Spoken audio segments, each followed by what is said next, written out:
we go, we put it in the microwave to grill in the tandoori mode with little oil, less oil.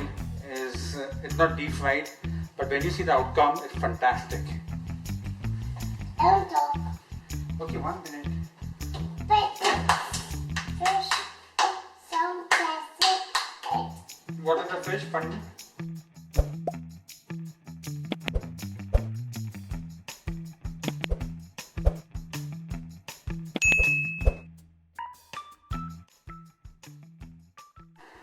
And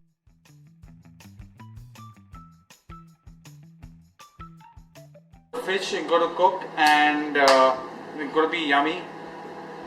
My daughter loves salmon fish and kingfish and she's going to enjoy this. She especially loves the grilled fish. It's healthy cooking.